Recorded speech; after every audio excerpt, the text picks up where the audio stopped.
Hello student, success coaching classes में आपका स्वागत है। यदि आप चैनल में पहली बार आए हैं तो चैनल को सब्सक्राइब कर ले और बेल आइकन को ऑल में प्रेस कर ले ताकि आने वाले सभी वीडियो का नोटिफिकेशन टाइम पर मिल जाए।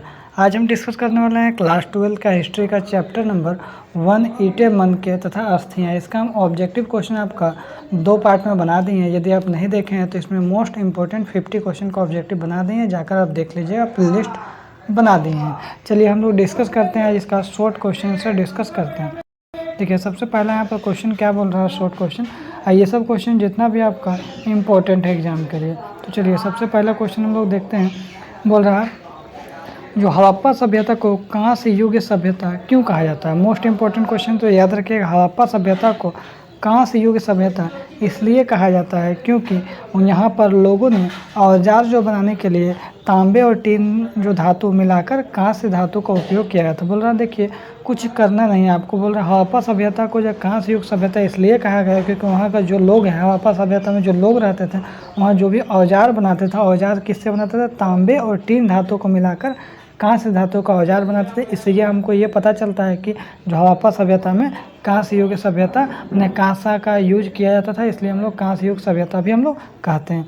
आगे अगर हम लोग देखते हैं क्वेश्चन नंबर दूसरा, अगर हम लोग देखते हैं तो क्वेश्चन नंबर दूसरा देखिए क्या बोल रहा है। हड़प्पा सभ्यता को सिंधु घाटी सभ्यता आखिर में क्यों कहा जाता है। तो हड़प्पा और मोहनजोदड़ो नगरों के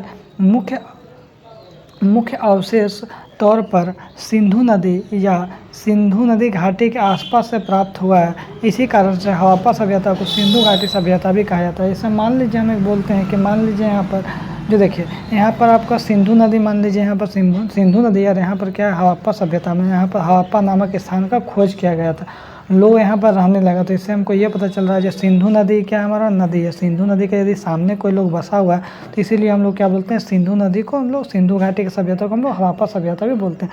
वही बात यहाँ पर भी देखिए लिखा है, हड़प्पा और मोहनजोदड़ो नगर के जो अवशेष है जो मुख्य तौर पर सिंधु नदी में मिला था, उसका जो अवशेष जो भी मिला था सिंधु नदी घाटी के आसपास मिला था। मान लीजिए यहाँ सिंधु घाटी है और इसका आसपास में क्या हड़प्पा को उत्खनन हुआ था, हड़प्पा सभ्यता के लोग यहाँ पर रहते थे, इसलिए हम लोग क्या बोलते हैं, इसको हम लोग बोलते हैं सिंधु घाटी सभ्यता या सिंधु नदी या सिंधु घाटी के आसपास में प्राप्त हुए थे। इसी कारण से हम लोग हड़प्पा सभ्यता को सिंधु घाटी सभ्यता भी हम लोग बोलते हैं। आगे देखते हैं तीसरा क्वेश्चन क्या बोल रहा है। सिंधु घाटी सभ्यता में मनके बनाने के लिए किस सामग्री का उपयोग करते थे। तो याद रखिएगा सिंधु घाटी सभ्यता में मनका अगर बनाना है तो याद रखिएगा कार्लिनियन का पत्थर यूज करता था, क्रिस्टल, सेल खड़ी, तांबा, जैस्पर, क्वार्ट्ज, शंख पत्थर, कांसा और सोना जैसे धातु का उपयोग करता था मनके बनाने के लिए। आगे यदि देखते हैं क्वेश्चन नंबर 4 क्या बोल रहा है।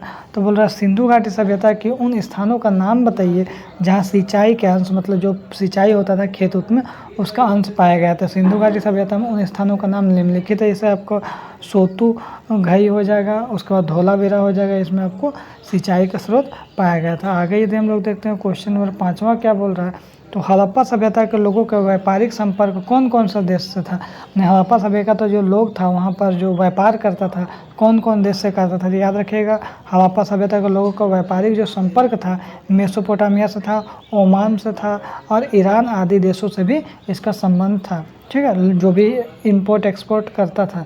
आगे देखते हैं हड़प्पा वासी तांबा और सोना कहाँ से प्राप्त करते थे। याद रखिए हड़प्पा वासी जो राजस्थान के खेतरी से क्या करता था, तांबा मिलता था, प्राप्त करता था, और दक्षिण भारत से क्या करता था, सोना प्राप्त करता था हड़प्पा सभ्यता के लोग। ठीक है, आगे यदि हम लोग देखते हैं क्वेश्चन नंबर 7 क्या बोल रहा है।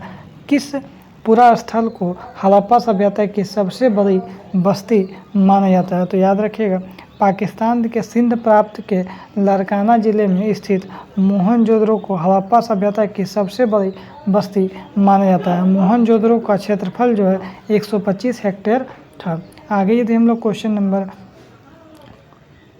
8 देखते हैं तो हड़प्पा सभ्यता कहाँ कहाँ विकसित हुआ, हमने कहाँ कहाँ तक फैला हुआ। तो हड़प्पा सभ्यता पाकिस्तान हो गया, दक्षिण अफगानिस्तान हो गया, गुजरात हो गया, राजस्थान हो गया, पंजाब हो गया, हरियाणा होगा, पश्चिम उत्तर प्रदेश तक फैला, हमने यहाँ तक विकसित किया गया है। आगे यदि हम लोग देखते हैं, ये भी आपका मोस्ट इम्पोर्टेंट क्वेश्चन है, तो बहुत इंपॉर्टेंट है। देखिए हड़प्पाई जो लिपि है, जो लिखने का जो विधि होता है उसको हम लोग क्या बोलते हैं, लिपि बोलते हैं। तो हड़प्पाई लिपि की कोई 2 विशेषता बताइए। तो हड़प्पाई लिपि का 2 मुख्य विशेषता देखिए पहला विशेषता बोल रहा है हड़प्पा लिपि को आज तक पढ़ने में सफलता प्राप्त नहीं की जा सकी। उसमें देखिए लगभग 375 से लेकर 400 चिन्ह होते हैं, जो इतना पेचीदा चिन्ह होते हैं जिसको आज तक लोग पढ़ा नहीं जा सका है।